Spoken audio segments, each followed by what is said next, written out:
Hola, ¿cómo les va? Nosotros aquí en una nueva entrega de Tal Como Son. Pero antes de conocer a nuestro invitado del día de hoy, les presento a quienes confían en mí.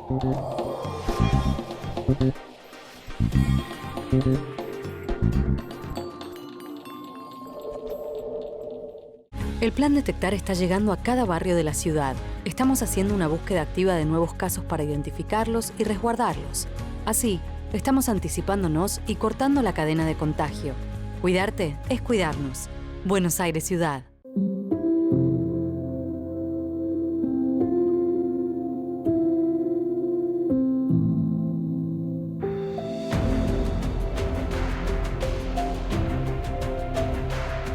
Si tuviste COVID-19, podés ayudar a salvar vidas.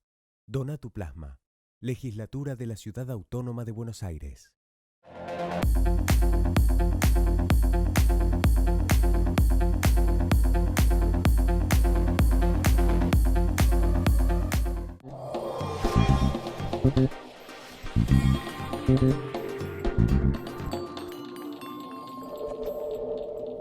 Si yo les digo que mi invitado de hoy es Héctor Pedro Juan Bocio Bertolotti, muchos de ustedes estarán preguntando, ¿y quién es? Pero si les digo que es un importantísimo músico de rock y que es bajista y además cofundador de la banda de rock en español más influyente en la historia, ustedes en sus casas estarán diciendo, Zeta Bocio. Tienen razón, Zeta Bocio es mi invitado de hoy. Gracias por estar. ¿Qué tal? Muchas gracias, muchas gracias por la invitación. ¿Cómo anda tu presente? Bien, muy bien, con ¿Qué muchas estamos cosas. haciendo? Y cosechando el trabajo de muchos años. Estoy terminando el proyecto, mi primer disco con una banda, después de haber tocado con Soda, ¿no? La primera banda en la que me involucro así con todo. Es un proyecto que lleva como 2 años ya, con Fernando Montemurro, con mi socio, un dúo de productores, al estilo... Shoot the Radio, ¿no? Shoot the Radio, al estilo Daft Punk, digamos, para poner un nombre, pero en realidad con nuestro propio sonido. Y haciendo como un homenaje al rock sinfónico de los años 70 un poco, ¿no? En este primer disco por lo menos encaramos para ese lado y me gusta mucho lo que estamos haciendo, suena muy fresco.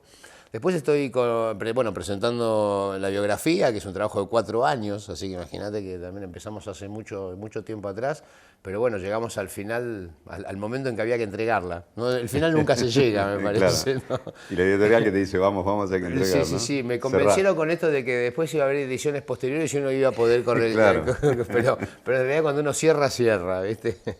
Y después, bueno, el Cirque du Soleil, que estrenamos el año que viene, pero estamos trabajando intensamente con los creativos, codo a codo, armando, o sea, y creando un poco toda esta obra. Ellos desde el lado de los cuadros, las luces, el vestuario, que es toda la tecnología que ellos tienen, y nosotros del lado de la música, ¿no? Pero junto con ellos, como una parte más del equipo. La verdad que para mí es un honor, ¿no? Además de estar trabajando con Charlie y con Adrián Taberna, que de alguna forma es un poco el corazón de Soda, ¿no? Y es como volver a vivir también en muchos aspectos, ¿no? Y radio también, ¿no? Radio, estoy también en Radio Nacional, empezando con un programa de música electrónica nacional con DJ Way, que se llama Audio, los sábados a las 11 de la noche. Así que, y después, bueno, por internet, viste cómo es ahora que la radio se escucha por un parlante. Por un parlante, donde hay un exactamente. parlante. Ahí está, ahí se puede difundir concretamente. Estaba pensando, Zeta, en toda la música que están haciendo para Cirque du Soleil. ¿Qué volumen? Porque digo, es un espectáculo que dura, qué sé yo, 2 horas más o menos. Hora y media. Hora y media. Ellos tienen estipulado, porque cuando empezamos la etapa creativa, ¿viste? Damos rienda suelta a la creatividad y habíamos llegado a una obra casi de 2 horas, porque uno quiere poner todo. Claro. Y de repente, nada, hay que empezar a bajar porque en realidad por una cuestión de dinámica, de saturación, de muchas cosas, en 1 hora y media se puede lograr ser conciso y lograr el impacto, ¿no? Porque después, como que sino que hay que llegar a producciones y se encarece mucho la producción, parece mentira, porque cada 5 minutos, 10 minutos de actos hay que seguir invirtiendo. Entonces, claro, hay un punto en donde hay un equilibrio y hay que trabajar con eso. Pero bueno, los creativos justamente no nos quejamos por esto, ¿no? Porque nos gusta crear, pero también nos gusta que nos pongan límites, claro, porque hay que ser creativos también en eso, digamos. Exactamente, esto es lo que decían. Siempre recuerdo yo el tema de comunicación, ¿no? Lo que decía Winston Churchill. Dice, si debe ser el orador más espectacular que ha habido en el siglo XX. Dice, si querés que hable 4 horas, empiezo ahora. Ahora, si querés que hable 5 minutos, dame 2 días. Claro. Y pasa más o menos similar, ¿no? Es así, sí, exactamente. La síntesis siempre es lo más para los artistas. Bueno, era lo que decíamos con Gustavo en diseño. Cuando viajábamos íbamos mucho a museos, ¿no? En Francia, en esos lugares nos gustaba mucho ir a ver, sobre todo, arte contemporáneo, instalaciones y esas cosas. Y sí, disfrutaba mucho el poder de síntesis, como algunos artistas con 3 rayas y 2 colores lograban una expresión increíble cuando otros necesitaban poner mucho más arriba de la tela, ¿no? Y que eso impacta en la gente, ¿no? Y que eso, con la música sí, pasa lo mismo, cualquier expresión. El poder de la digamos, síntesis creo que es una gran magia, una magia que hay que tener. ¿Y qué tiempo te invierte físico todo este material para Cirque du Soleil? Mira, ahora estamos en la primera etapa que termina a mitad de año y viene la etapa más intensa. Esta primera fue la de adaptar los temas, primero la selección de los temas y la búsqueda del material. Hubo que empezar a buscar cintas que estaban perdidas, ver el estado que tenían las que teníamos guardadas. Hubo que digitalizar esas cintas, Sí. lo cual es un proceso muy engorroso porque a medida como son cintas viejas de 2 pulgadas, a medida que van pasando, van dejando empastada la cabeza, ¿viste? Porque van dejando Hay que todo. limpiar todo de nuevo. Hay que limpiar todo, cada tema hay que limpiar todo, es un trabajo bastante complicado, pero además sabiendo que estás escuchándola por última vez, básicamente, porque lo que queda en la cabeza es casi la mitad de la música. Claro, sí queda ahí todo. Son las últimas veces que van a pasar por una pista, ¿no? Y después trabajar con esos multitracks, que no sé si la gente lo entiende, pero es como tener el tema nuevamente adentro del estudio desarmado, ¿no? Lo cual nos permite poder manipular con la tecnología de hoy en día y hacer muchas cosas y muchos efectos que van en función de lo que va a ser la obra, ¿no? Porque la música es un poco la música, la obra está inspirada en la música, pero la música tiene que acompañar a los actos también y Claro. tener un ritmo.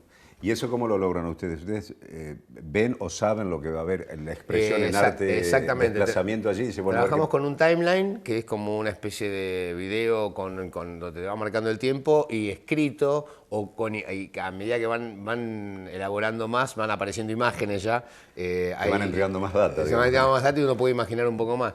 Pero por lo menos escrito está lo que están imaginando en el momento en que está pasando, entonces uno va calculando los tiempos, ¿no? Claro, claro. Y es esencialmente la música de Soda. Es todo música de Soda, obviamente. Lo distinto de estas obras con otras obras del Cirque du Soleil, bueno, el que tiene similitud con la de Love, de los Beatles y Michael Jackson One, así se llaman, es que están inspiradas más en la música. Las otras obras están inspiradas básicamente en los cuadros, en lo que el creativo imaginó, o una historia. Y después luego la música original, digamos. la música es incidental. Cuando la obra está hecha, se le hace la música. Entonces está como hecha un poco a la medida. Acá es al revés, ¿no? Y bueno, la música está inspirando a Michel Laprise, que se llama el director de todo esto, Sí. el cerebro que está pensando todo, que es una persona que hace mucho foco en lo emocional. Él está buscando que la obra sea una obra que apele mucho a la emoción. Y él es un maestro para eso. Tiene como experiencias anteriores, fue el director del tour de Madonna MDNA, el grosso tour que hizo uno de los últimos. Sí. Y realmente lo que veo es que se aleja un poco de lo que es circo, digamos, estás más cerca de lo que era un show de Soda en cuanto a la magia que se podía recrear a partir de las imágenes aplicadas a la música, ¿no? Que un poco lo que hicimos en el último concierto.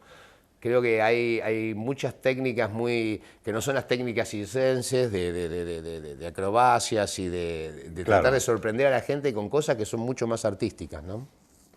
¿Y él les contó por qué dijo, quiero Soda Stereo? En realidad fue al revés, fue como que lo fuimos a convencer. O sea, esto salió de la cabeza de, sobre todo, Roberto Costa. No sabes lo que te estás perdiendo. Fue un poco así, Diego Sáenz, Roberto Costa, Daniel Cohn, ellos tres empezaron a imaginar esto y a tramitar un poco, tratar de que los del Cirque du Soleil, tantear a ver qué posibilidades había de hacer una cosa así, y si no, encarar para otro lado y hacer algo porque había la idea de hacer algo por este lado, pero evidentemente si uno puede hacerlo con los más prestigiosos... ¿Y el estreno mundial de eso cuándo es? El estreno es en marzo del 2017, así que... ¿Y dónde va a ser? En el Luna Park. Acá en Argentina. Sí, aquí en Argentina sí, porque por las características de la obra tiene un escenario que tiene dimensiones y necesidades de un techo para poder colgar motores y todo, y el Luna Park es el único lugar, digamos, que se ajusta a los requisitos. Claro. Después de esa obra, después de estar en Buenos Aires, va a salir de gira por Latinoamérica. Como... ¿Ustedes tocaron con Soda? ¿Soda tocó en el Luna o no? En el Luna no tocamos nunca, me parece. No, ni Creo que no, de- ¿no? No, yo toqué con Catupecu, Machu, Sí. toqué de invitado, con algunas bandas, pero no con Soda, me parece.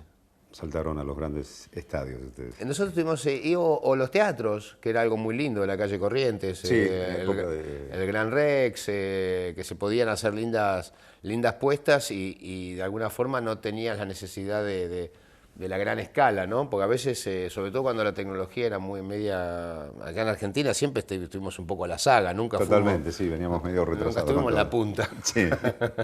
Así que siempre era muy difícil conseguir.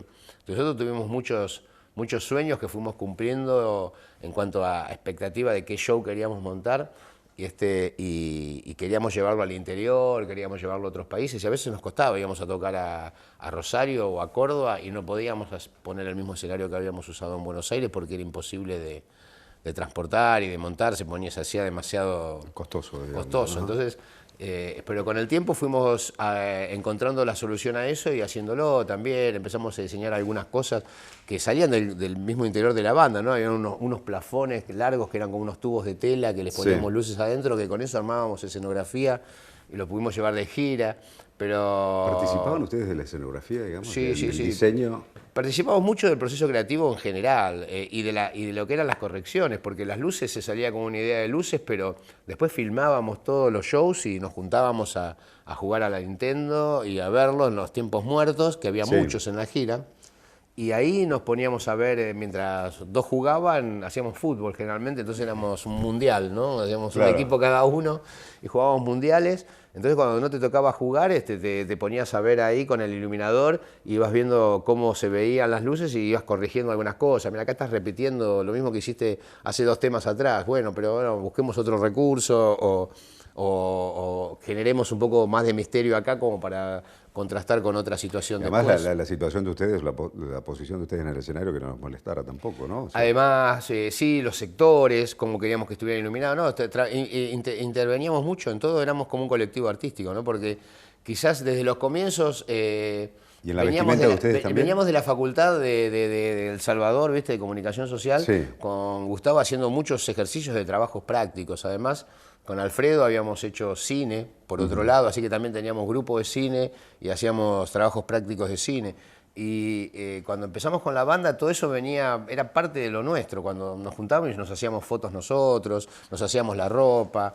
El primer video lo hicimos sin ninguna compañía, con el demo que teníamos, hicimos Dietético, que lo produjimos Sí. nosotros, sacando las cámaras del canal, trabajamos en un canal de cable y sacábamos las cámaras durante la noche y filmamos Qué todo el bueno. video de noche. Fue de 12 de la noche a 5 de la mañana, había que devolverlas porque a las 6 Arrancaban arrancaba el canal, utilizaban. ¿viste? Entonces, ese tipo de cosas las hicimos todo con mucho entusiasmo y queríamos participar en el proceso creativo del arte de tapa, de las fotos de prensa, por eso creo que de alguna forma llamamos tanto la atención, ¿no? Marcamos como un estilo en eso. ¿Y estuviste en tu caso influenciado por algo, por alguien, en todo lo que ibas escogiendo, eligiendo o aportando al grupo?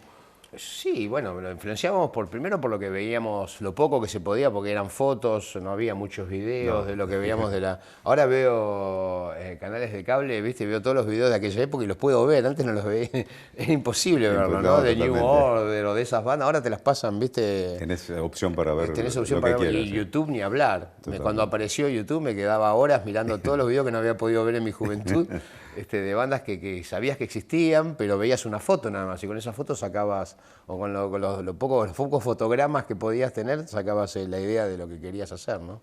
Y digamos, ¿iban todos en el mismo sentido y llegaban a la conclusión de lo que querían? ¿O las divergencias o las diferencias, las visiones que tenía Éramos cada uno de jóvenes y ustedes? nos influenciábamos unos a otros todo el tiempo. Viste que siempre cuando sos joven, sobre todo en la época de la universidad, primero te impacta mucho las personas que tienen claro su objetivo, porque todos estamos, viste, ahí tratando todavía de descubrir qué es lo que queremos. ¿A Y dónde los que vamos? los ves que van así derecho en esa época son líderes, viste, porque decís, wow, qué claridad, cómo me gustaría a mí tener la misma, ¿no? Claridad en el objetivo, pero pero- muchas veces lo que tuvieron claro el objetivo después, Después, claro, terminaron en en la lugares prolongación del tiempo, quedaron acá y vos seguiste avanzando, ¿no? Sí, porque a veces es otra frase, la frustración es totalmente proporcional a las expectativas. Sí. Es muy cierto. Y sí, la idea era que nos influenciábamos mutuamente, entonces de alguna forma estar en grupo era eso, era armar un código que fuera del grupo. Claro. Y para eso había que ser maleable, ¿no? Y tirar alguna y tomar otra. Pero también, bueno, las novias de Gustavo de esa época, Tashi, por ejemplo, que era del Colegio Franco Argentino, con sus compañeras, muchas que venían de Bélgica o de Francia, con Aportaban. mucha data fresca, Claro. con las novedades. Ellas eran un grupo que nos influenció mucho también, o sea, Claro. empezaron a darnos cosas. Jean-François Casanova, en los comienzos, Ajá. que lo conocí allá en Punta del Este con Morgan, antes de Soda Stereo, también, ahí lo cuento en el libro, hay momentos en donde venían a vernos a la noche y yo los veía, ellos venían de Francia y venían con una onda que no existía. En Buenos Aires éramos todos iguales, ¿viste? Más en Sí, San sí, sí. Isidro. Nos vestíamos- Más acá los criticones siempre como diciendo, mirá lo que se puso ¿Entendés? este, claro. Y estos venían con las patillas cortadas así, en diagonal, los pelos cortos acá, anteojos de colores grandes. ¿De dónde sacan esas cosas? ¿Viste? Unas camperas con hombreras así gigantes. Y acá esas cosas todavía no habían llegado. Entonces, todo eso nos influenciaba mucho, ¿viste? Agarrabas de donde Influencia en podías. positivo porque se rompieron el mercado con eso, digamos, ¿no?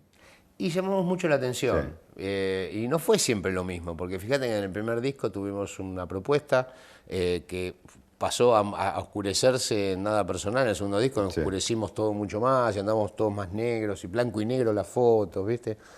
Y después volvimos al color y fuimos a Europa y nos dimos cuenta que nos habíamos zarpado demasiado, estábamos muy fantasmales y no era el espíritu del grupo. Que el grupo, Claro. un grupo teníamos una cosa que era divertida adentro, ¿no? Yo siempre lo cuento también ahí, cuando veníamos con los pelos así, Sí.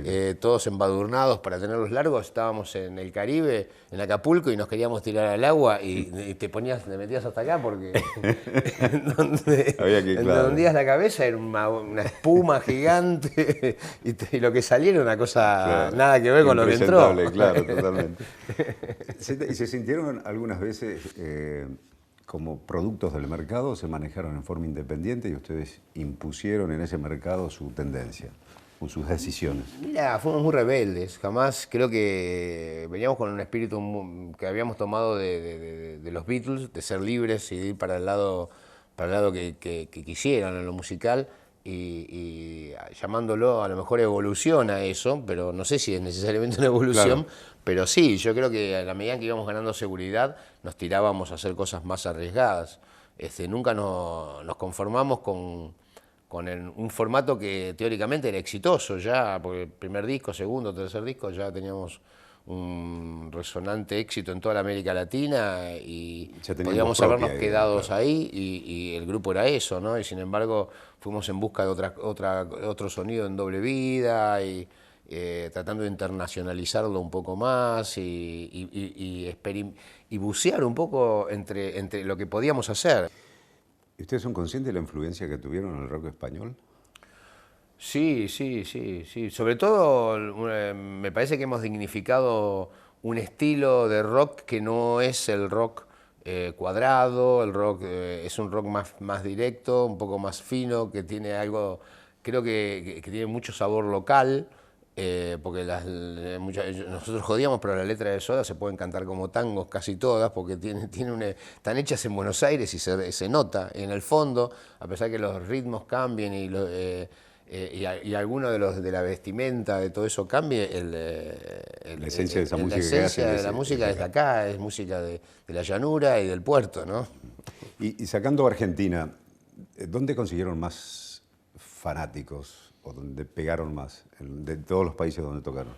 Y en América Latina te diría que todo. Lo que pasa es que los países son, qué sé yo, por ahí en Costa Rica podemos haber sido récord y el número comparado con México Claro, sí, bueno. no existe.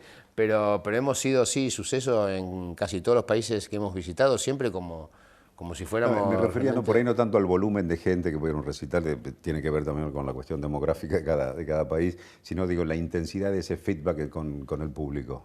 Y los chilenos fueron los primeros y creo que hubo una época de mucha locura, sobre todo quizás por el tema de, a veces viste que gobiernos opresivos producen eso, entonces se explotaban por ese lado, ¿no?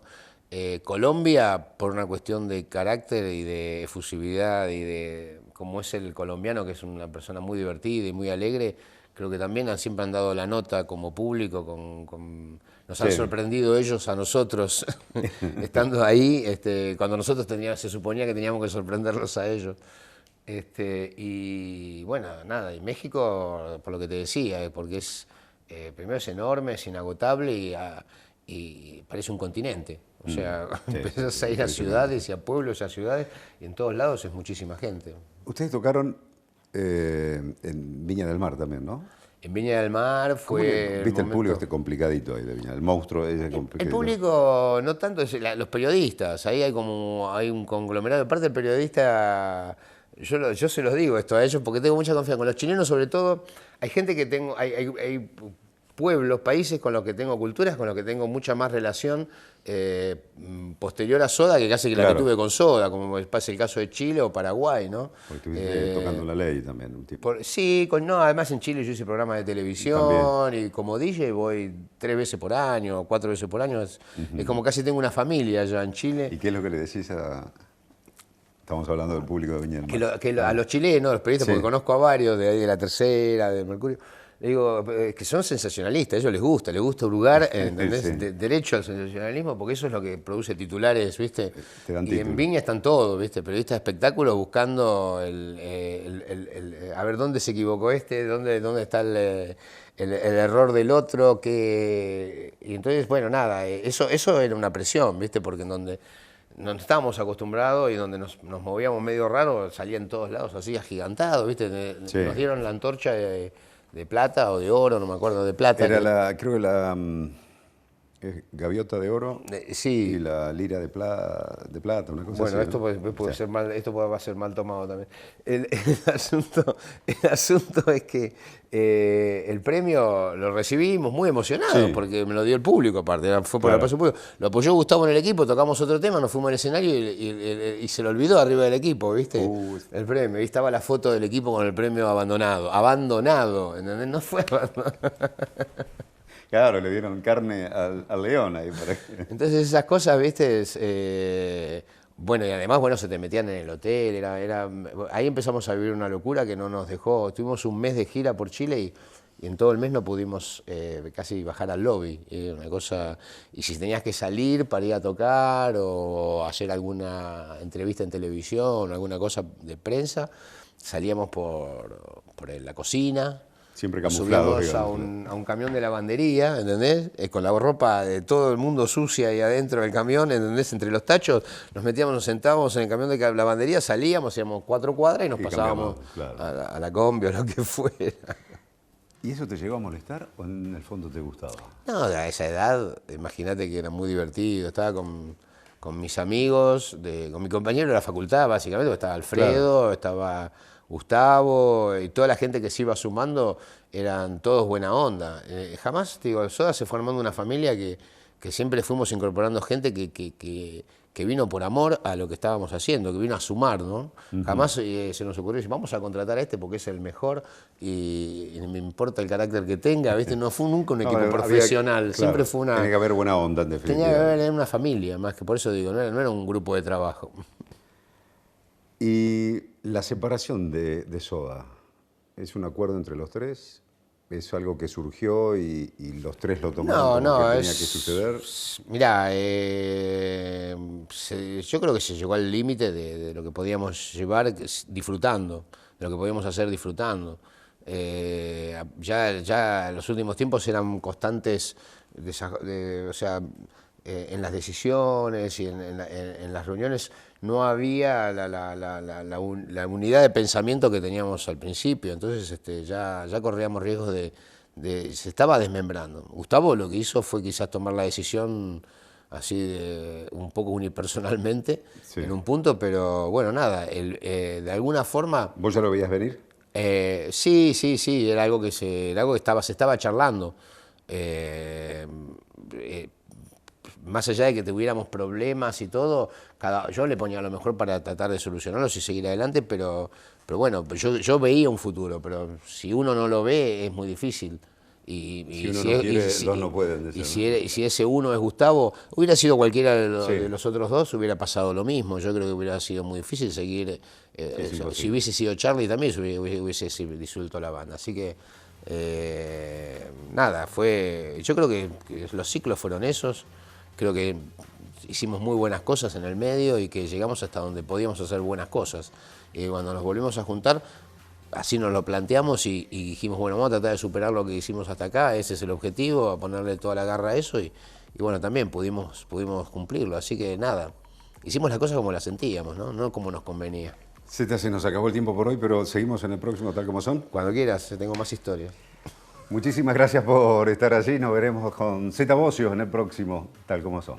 Los espero. Sin la separación no hubiese sido posible. Claro.